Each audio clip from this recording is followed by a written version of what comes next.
teman-teman, cek. 1, 2, 3. Cek suara dulu ya. Halo, selamat sore teman-teman semuanya. Apakah bisa dengar suara saya? Kalau teman-teman di sini yang udah bergabung sudah bisa dengar suara saya, boleh tolong kasih kode ya. Bisa kedengeran suara saya? Wah, hadir. Kedengeran gak nih? Ada Yogi, ada Mario, ada Yogi, siapa lagi ya? Kedengeran ya? Asik. Oke, kita mau mulai ya sebentar lagi ya teman-teman ya. Oke.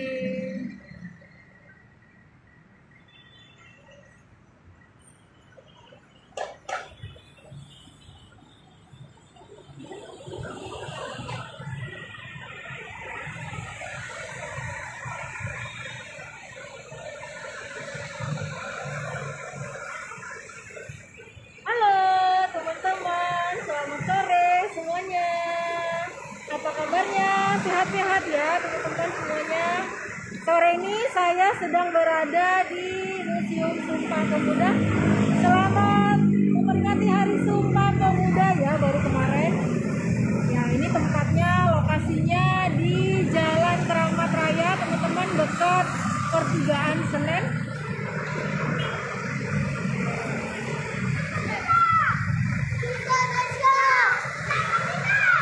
Oke, sebentar lagi saya akan mengajak teman-teman masuk ya. Mau lihat bagaimana suasananya Museum Sumpah Pemuda. Ya. Oke, ini dia teman-teman Museum Sumpah Pemuda yang berlokasi di Jalan Keramat Raya. Jadi di tempat inilah teman-teman dulunya dideklarasikan Sumpah Pemuda ya. Kalau misalnya Soekarno bilang berikan aku 10 pemuda maka akan ku guncang dunia ya. Tapi kalau zaman sekarang katanya berikan aku 10 pemuda nanti akan ku bikin boy band. Ya, ini dia suasana bagian luarnya teman-teman Museum Sumpah Pemuda. Nah, tapi sebenarnya museum ini sedang tutup.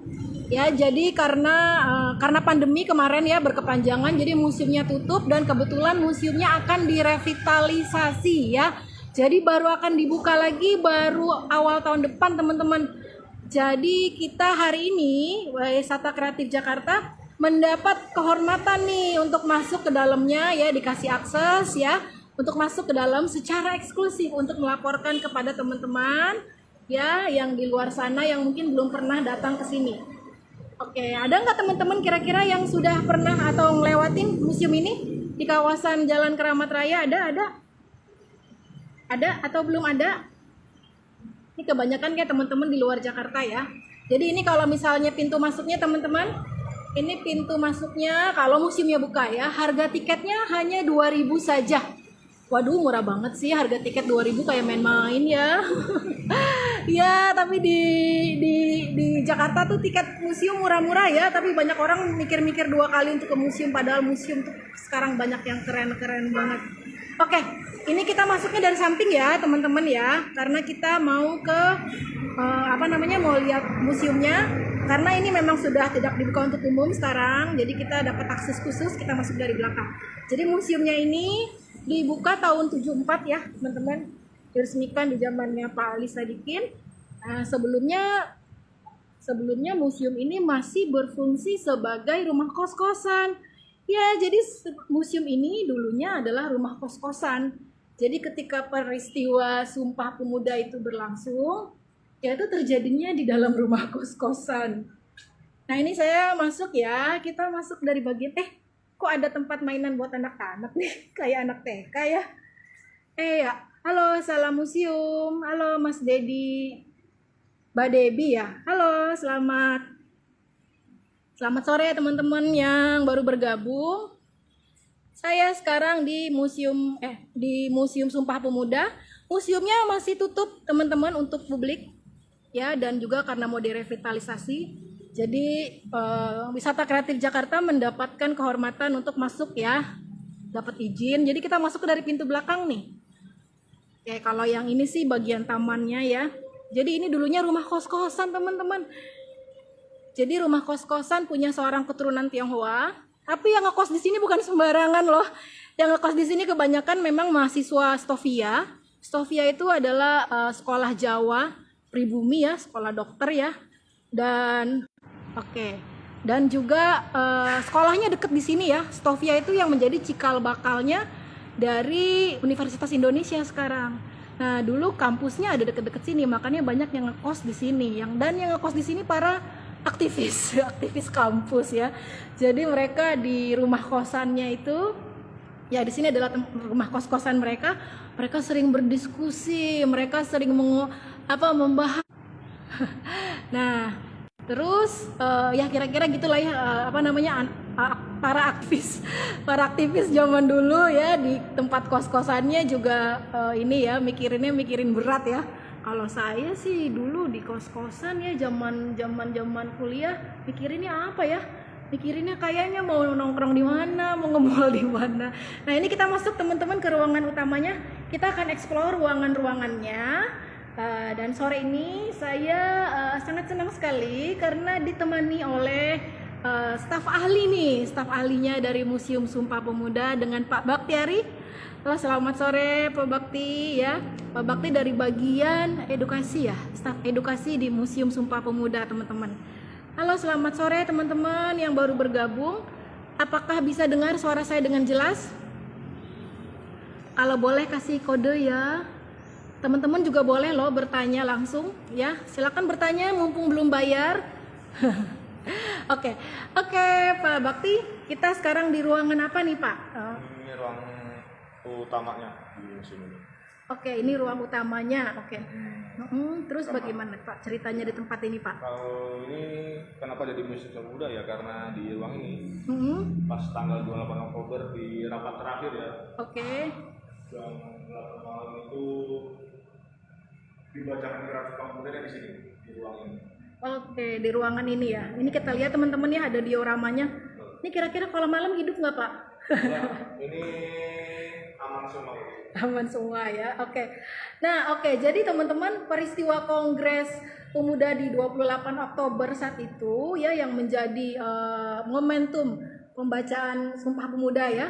Itu adalah Kongres Pemuda yang kedua ya Pak ya. Yang di sini. Ya, yang kedua dan digagas oleh para aktivis tadi tuh, para pemuda yang ngekos di sini ya. Mereka tergabung dalam Perhimpunan Pemuda-Pemuda Indonesia. Pelajar-pelajar Indonesia gitu.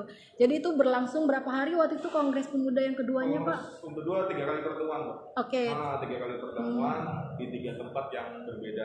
Yang pertama itu tanggal 27 Oktober di aulanya Gereja Katedral. Terus yang kedua di gedung Bioskop Jawa ya tanggal 28 Oktober pagi jam 8 pagi. Sekarang itu di kawasan Mahkamah Agung. Oke. Sebelahnya Istana Negara. Oke. Nah, yang terakhir di sini. Oke, ya jadi teman-teman memang Kongres Pemuda Indonesia, Kongres Pemuda yang kedua itu berlangsung 3 hari ya. Yang pertama dibukanya malah di kawasan Gereja Katedral ya, di aulanya. Dan penutupnya di sini dan sebagai puncaknya dibacakanlah Ikrar Sumpah Pemuda yang dirumuskan oleh Muhammad Yamin, benar ya Pak? Ya ini kita lihat ya teman-teman ya. Ada yang masih ingat Ikrar Sumpah Pemuda? Ya, nih oke. Jadi ini di dinding kita bisa lihat Ikrar Sumpah Pemuda. Ada yang lupa ingat nih Ikrar Sumpah Pemuda.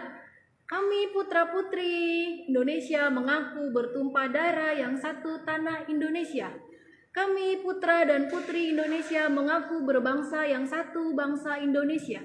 Kami putra dan putri Indonesia menjunjung bahasa persatuan bahasa Indonesia. Nah itu ya. Jadi juga dari Ikrar Sumpah Pemuda itu yang dirumuskan oleh Muhammad Yamin ada 5 unsur nih teman-teman yang menyatukan bangsa kita. Apa saja? Itu kemauan, sejarah, bahasa, hukum adat, pendidikan, dan kepemanduan. Ya, selamat bergabung buat teman-teman yang baru join. Saya melaporkan dari Museum Sumpah Pemuda. Silakan kalau teman-teman ada yang mau ditanyakan. Nah ini dia, kita lihat nih teman-teman. Bapak hafal nggak nih Pak nama-namanya semuanya nih Pak? Ini selain itu ada 9 tempat. 9 panitia. Cuma kalau siapa persisnya itu ini, karena pada waktu itu kan sebelumnya ikut kongres. Nah, jadi setelah kongres itu cuma kalau menurut pelaku sejarahnya dia ada 9 orang.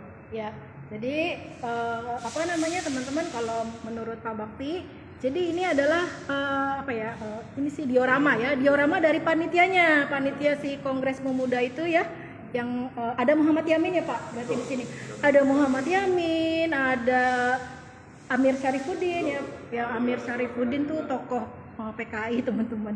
Dan tentu saja yang penting juga nih, ini salah satu idola saya karena kampungnya sama kampung orang tua saya dari Purworejo. Ini adalah WR Supratman ya. Jadi di momentum peristiwa Sumpah Pemuda ini diperdengarkan lagu Indonesia Raya untuk pertama kalinya ya Pak. Tapi hanya didengarin aja. Ya. Nggak dinyanyikan. Ya. Jadi hanya didengerin aja, nggak dinyanyikan. Oke, ada yang tanya, apakah Museum Sumpah Pemuda termasuk museum khusus atau museum umum? Kalau kita khusus. Kenapa karena informasi ini terkait dengan organisasi pemuda ya pada waktu itu, kemudian juga sejarahnya Sumpah Pemuda, terus pelaku-pelaku sejarahnya siapa aja gitu. Nah, ini nanti setelah direvitalisasi nanti informasinya tambah banyak. Oh iya, baik ya. Ya, jadi ini adalah museum khusus ya, yang memang di bawah Kementerian Pendidikan ya. Iya, jadi di bawah Kementerian Pendidikan, bukan di bawah Pemprov ya. Jadi langsung di bawah punya pemerintah ya, teman-teman ya. Gitu. Dan tiketnya murah sekali, 2.000. Jadi kalau di teman-teman penggiat museum pasti tahu yang ngebedain museum punya pemerintah pusat. Biasanya tiketnya lebih murah, 2.000. Kalau punya Pemprov ya itu 5.000. Ya murah banget ya. Nah, ini suasana lagi kongresnya nih. Di ruang ini nih teman-teman, tuh lihat tuh. Ini suasananya, kelihatan nggak ya? Ini suasananya nih, wah ada yang angkat-angkat tangan, merdeka. Mungkin mereka udah ngomong merdeka kali ya Pak, saat itu ya Pak. Tuh ya, ini ada berapa orang Pak? Mungkin kalau yang di sini hanya ilustrasi aja sih Mbak. Cuma ya, ini ilustrasi ya. Kurang lebih 750 sampai 1.000 orang. Wow, jadi aslinya pada saat peristiwa itu ada 700 orang Pak. Emang muat Pak? Oh, sampai keluar-luar. Ya, sampai ke jalan. Sampai keluar-luar. Tapi yang menarik ya teman-teman, memang di sini kebanyakan yang ikut mahasiswa ya. Mahasiswa, terus udah gitu. Ini banyak perempuan juga loh. Banyak perempuan tuh masih pakai kebaya ya. Masih pakai kebaya terus. Tapi waktu itu ada pihak Belanda nggak Pak? Yang ada, ikut kongres juga. Wow, jadi Belanda ikut juga teman-teman, mungkin jadi intelnya ya, nggak pakai intel itu Pak. ikut kongres. Lagunya nggak dinyanyikan ya karena itu takut dibubarkan sama Belanda. Oh gitu, jadi ketika dinyanyikan itu cuma iramanya aja ya Pak ya? Iya, cuma di iramanya saja karena waktu itu takut ditangkep. Iya, Supratman sama Belanda. Iya, jadi takut dibubarkan gitu. Oke, ini tadi ruangan pertama. Jadi teman-teman sudah lihat ya, di ruangan inilah ya dibacakan deklarasi Sumpah Pemuda dan juga diperdengarkan lagu Indonesia Raya untuk yang pertama kali. Sekarang kita pindah lagi ya Pak. Ya, ke bagian sini. Jadi tadi di awal saya sudah info teman-teman kalau ini adalah rumah kos-kosan ya, yang punya adalah seorang Tionghoa. Nah, dia juga sebenarnya sosok yang unik ya Pak ya, namanya Pak Sikong Liang. Pak Sikong Liang ya. Karena kan dia sebenarnya tahu ya, rumahnya itu sering dipakai para aktivis kan, dan itu beresiko sebenarnya ya kalau dia membiarkan anak-anak aktivis ini terus berpolitik gitu. Tapi dia memang sengaja ya Pak. Memang sengaja dibiarin aja. Betul. Ya, oke. Nah, sekarang kita lihat ini suasana rumah. Ini suasana museum dulu ada tram. Ya. Jadi ini suasana museum di zaman dulu nih, teman-teman. Suasana museumnya lagi mungkin saat itu ya. Mudah-mudahan kelihatan jelas ya, teman-teman ya. Nah, itu museumnya tuh yang merah itu kali ya. Terus kalau dulu kan rumah kos-kosan ya, dan di depannya ada tram nih. Di depannya ada tramnya. Jadi memang jalan raya nih. Iya, memang jalan utama. Iya, jalan utama ya. Dari negara ke Senen. Nah kalau yang ini adalah gambar si kampus Sofia. Sekarang museum kebangkitan. Ya, ini dulu sih ya, mahasiswa yang ngekos di sini dia banyaknya kuliahnya di sini ya Pak. Iya. Ya, yang menjadi cikal bakalnya UI ya Pak, kampus kedokteran UI. Di Salemba. Ya, di Salemba. Sekarang ini menjadi Museum Kebangkitan Nasional. Museum Kebangkitan Nasional teman-teman. Oke. Nah ini suasana foto-foto kuliah anak-anak kedokteran Stovia ya pada saat itu ya. Oh. Oke. Nah ini jadi menarik ya Pak ya, rumahnya si Pak siapa tadi namanya? Si Kong Lian. Ini ada fotonya nih teman-teman. Ya. Jadi ini fotonya nih teman-teman si Kong Lian, Bapak si Kong Lian nih yang berjasa nih teman-teman, sebenarnya membiarkan rumah ini tetap dipakai. Rumah ini tetap dipakai untuk anak-anak muda aktivis waktu itu berpolitik ya. Terima kasih Pak. Jadi rumah ini ketika Indonesia merdeka masih menjadi rumah kos-kosan. Istilahnya pernah jadi hotel. Oh pernah jadi hotel juga, pernah jadi hotel. Baru ketika tahun 1960-an mulai diperbaiki pelan-pelan. Oke, jadi baru tahun 60-an diperbaiki ya, dan pada tahun waktu itu sempat kosong ini rumahnya. Jadi istilah terbengkalai gitu. Oke, dan akhirnya diresmikan menjadi museum tahun 70. Ya. Direhab dulu. Nah, tahun 1974 diresmikan jadi museum. Oke, jadi ini diserahkan oleh keluarganya ya, pihak keluarganya Li Kongxian itu. Kita udah buka 30 tahun lebih. Wah, sudah lama. Ya ini karena dulu kos-kosan teman-teman ya. Jadi memang di ruangan ini banyak kamar-kamar. Dan ini dulunya kamar kos-kosan ya, Pak? Ini dulu kamar kos, sekarang udah ganti tampilan. Ya, ini dulunya kamar kos-kosan sih, teman-teman ya. Kalau sekarang teman-teman datang ke sini bisa melihat ya banyak keterangan tentang jong ya, jong Sumatera, jong Ambon, macam-macam ya. Terus yang ini di sebelahnya juga ini salah satu yang ada di sini. Ini peninggalan dari ini ada radio dulu. Teknologinya masih sederhana sih. Jadi kalau dengerin semuanya hanya bisa dengar lewat suara Mbak. Nih ya, radio zaman dulu ya. Ya, dulu. Nih, siapa yang masih punya nih radio kayak gini di rumahnya? Dulu kan apa ya? TV belum ada sih ya. Jadi dengar musik drama Iya. Dulu peristiwa Sumpah Pemuda itu disiarkan dengan radio kan ya Pak? Enggak. Waktu itu ketat banget Pak. Jadi itu benar-benar diawasin. Jadi istilahnya itu pada was-was karena kan rapatnya ini kan khawatir nanti bisa menimbulkan kerusuhan kalau dari pihak Belanda. Jadi itu diawasin benar-benar ketat. Oh gitu. Jadi disebarluaskannya melalui apa Pak? Melalui surat kabar. Oh surat kabar. Nah, cuma ya itu ada yang nampilin terkait kongres disita lagi surat kabar. Oh gitu. Surat kabarnya juga kalau nggak salah namanya banyak, ada Persatuan Indonesia, terus Yom Sumatera, sebagian besar itu ngeliput. Cuma itu begitu tampil terus diambil lagi. Cuma ada beberapa wartawan yang menyimpan gitu Mbak. Menyimpan. Sampai saat ini masih ada korannya di Perpustakaan Nasional. Oke, ini saya coba ada pertanyaan lagi nih. Karena ini kalau saya baca pertanyaan, kepala saya harus miring-miring. Sebentar ya. Kak, mengapa W.R. Supratman menggunakan alat musik biola yang sangat mengumandangkan lagu Indonesia? Nah, oke. Itu pertanyaan yang menarik. Apa dia memang ahli main biola, Supratman ini? Jadi sebelum main lagu Indonesia Raya, dia juga sering tampil di kafe. Iya. Tampil di kafe main biola. Iya. Ya, pertanyaan menarik nih dari Mbak Debbie. Kenapa sih biola? Kenapa nggak ukulele gitu ya? Kalau yang atau iya, kenapa nggak biola atau suling gitu ya? Kayak Rhoma Irama ya. Suka sulingan. Nah, tapi teman-teman, kalau teman-teman membaca biografinya W.R. Supratman, jadi sebelum dia dikenal sebagai penggubah lagu Indonesia Raya, dia tuh memang musisi ya, dan dia instrumennya adalah biola, teman-teman. Ada suatu film yang bagus sekali ya, mengisahkan kisah hidupnya W.R. Supratman, itu judulnya Wage. Teman-teman mungkin bisa cari di YouTube, sudah ada yang gratisannya ya.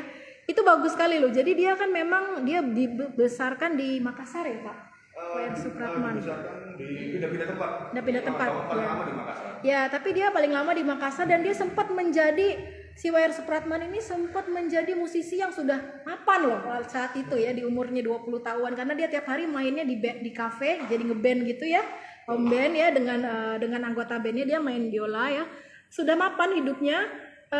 Terus karena di waktu itu pergolakan aktivisme dia ya, dia pingin banget ke Batavia waktu itu karena mendengar ada anak-anak muda di Batavia tuh ada pergerakan gitu ya, ada pergerakan untuk untuk bersatu kayak gitu. Akhirnya dia meninggalkan hidup nyamannya dari Makassar dan dia datang ke Batavia teman-teman untuk ngumpul-ngumpul dengan para aktivis di sini gitu. Dan sebenarnya sebelum diperdengarkan di sini lagu ini sudah direkam duluan ya Pak? Sudah direkam duluan, terus naskahnya juga sudah diajarkan ke peserta kongres.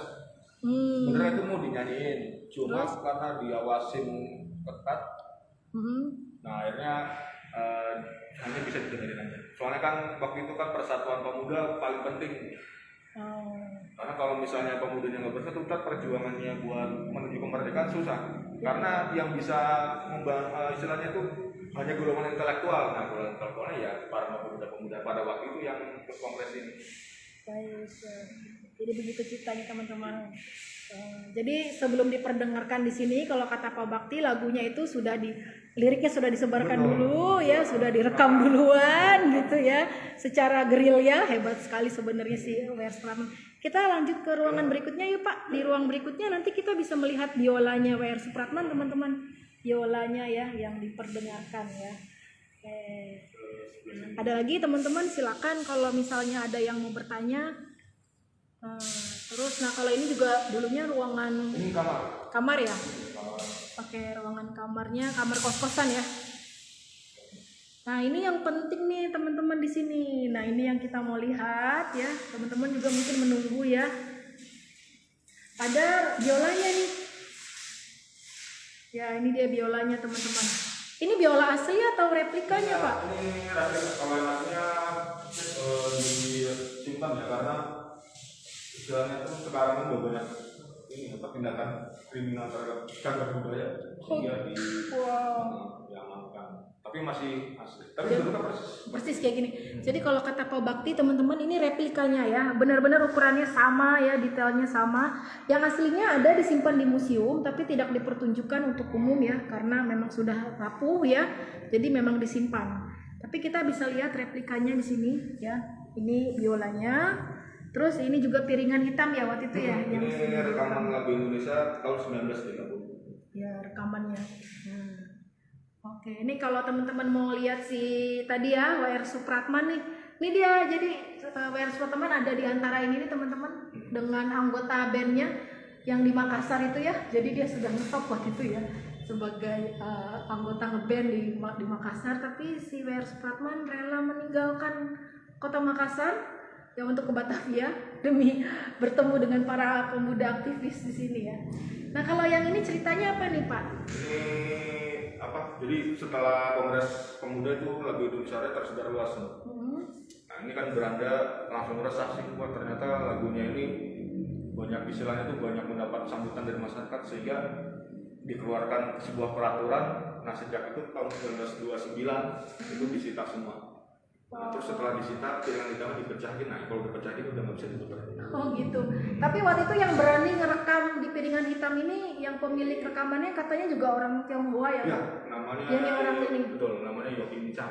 Yoking Chan ini ada orangnya di sini. Jadi dia juga orang yang cukup berani ya, nekat ya, mau untuk membantu W.R. Supratman merekam lagu Indonesia Raya ya di perusahaan rekamannya. Sementara waktu itu banyak orang terus juga nggak mau ya. Yang pertama kali mencantumkan di surat kabar terkait lagu Indonesia juga koran Tionghoa, namanya Sinpo. Sinpo ya. Jadi yang mencantumkan peristiwa lagu ya, lirik lagunya ya.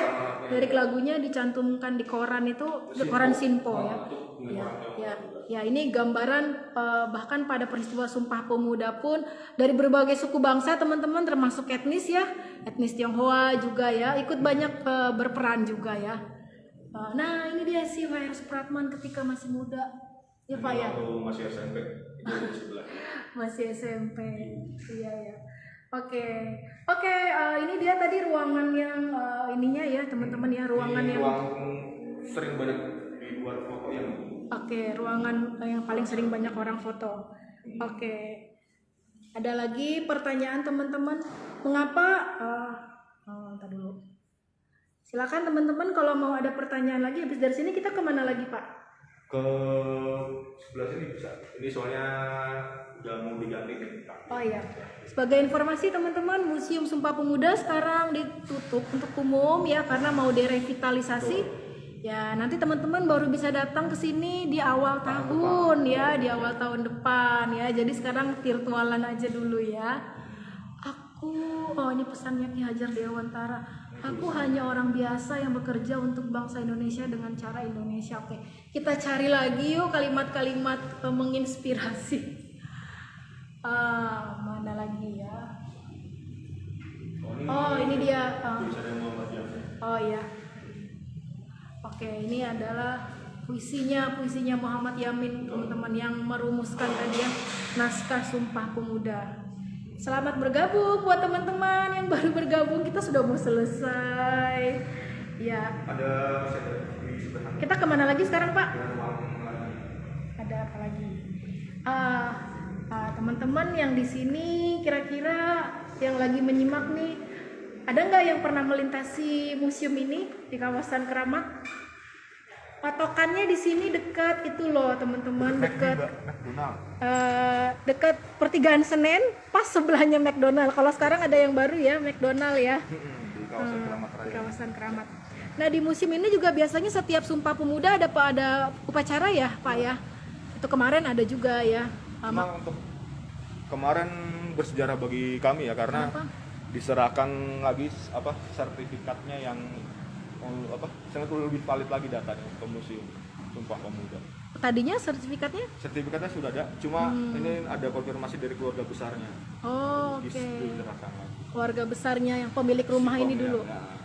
Ya. Si Kong Lian itu ya, si Kong Lian ya. Nanti kalau teman-teman melihat museum ini setelah direvitalisasi awal tahun depan, sudah ada nanti foto-fotonya ya, foto-fotonya pemilik rumahnya yang asli ini ya, Pak Si Kong Lian itu dan keluarganya yang memberikan rumah ini kepada negara ya untuk dijadikan museum. Yuk kita kemana lagi Pak, setempat terakhir? Silakan teman-teman yang mau bertanya. Ada yang pernah ya Pak Sutiono. Halo Pak Sutiono, apa kabar? Baru ketemu lagi nih ya. Terakhir kita udah lama ya, belum terbareng lagi. Ini ada motor siapa Pak? Ini pergerakan pemuda tahun 6. Jadi ditampilkan di sini apa-apa yang dilakukan oleh para pemuda setelah Kongres Pemuda. Paling pada waktu untuk demonstrasi. Jadi ternyata ditampilkan juga peristiwa setelah tahun 28 ya. Ini motor yang dipakai lagi demonstrasi. Ya ampun, ini motor yang masih dipakai seperti motor bapak saya dulu lagi saya masih bocah. Nah ini ruangan apa ini Pak? Ini kamar. Nah cuma dulu ini koleksi terkait informasi mengenai kepanduan. Sekarang jadi pramuka. Kepanduan. Oke. Di sini ternyata ada ruangan kepanduan. Ngomong-ngomong tentang kepanduan, teman-teman ya, ada satu cerita menarik ya. Jadi kan tadi kalau misalnya lagu Indonesia Raya pertama kali diperdengarkan di sini kan hanya irama ya Pak ya. Betul. Irama. Tapi kalian maksudnya teman-teman tahu nggak ya siapa orang yang pertama kali nyanyiin liriknya? Jadi itu peristiwanya bukan pada 28 Oktober ya, tapi dua bulan kemudian. Jadi ada penutupan kongres ya, dan itu yang menyanyikan adalah seorang ABG masih 15 tahun waktu itu, dan dia anaknya Agus Salim. Namanya Doli Salim ya. Jadi kenapa dia waktu itu yang ditugaskan untuk menyanyi Pak di sini Pak, si Doli Salim? Pada waktu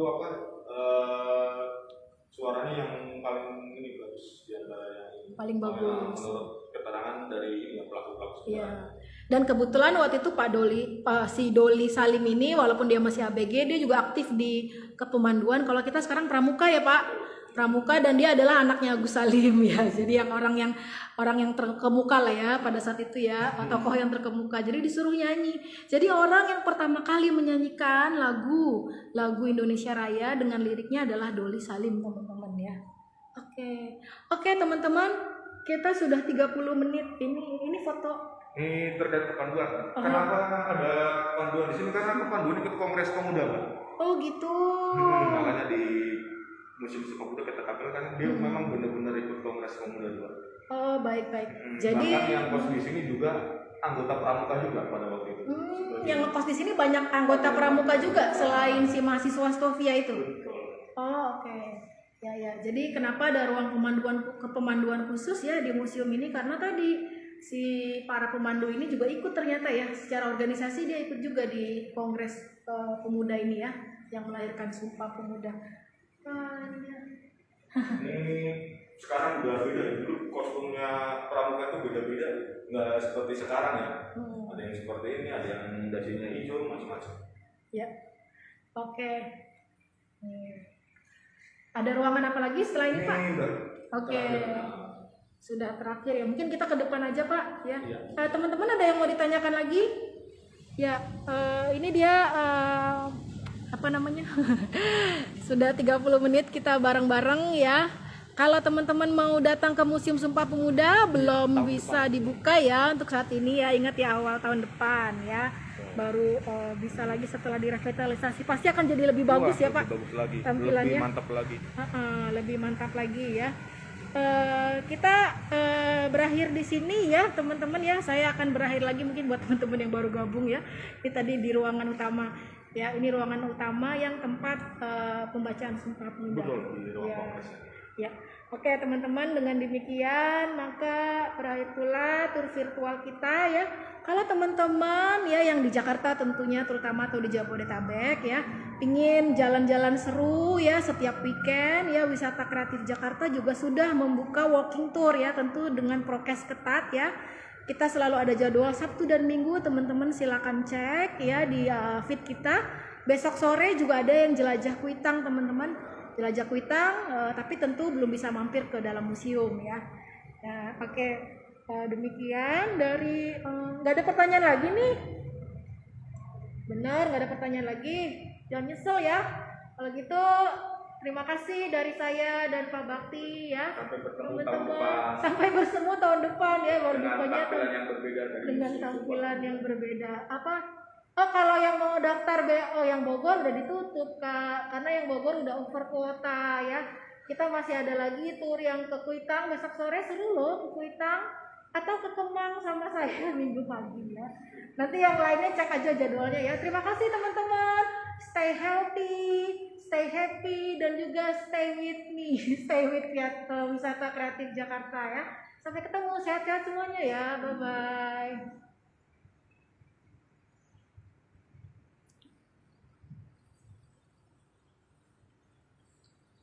Ya, oke.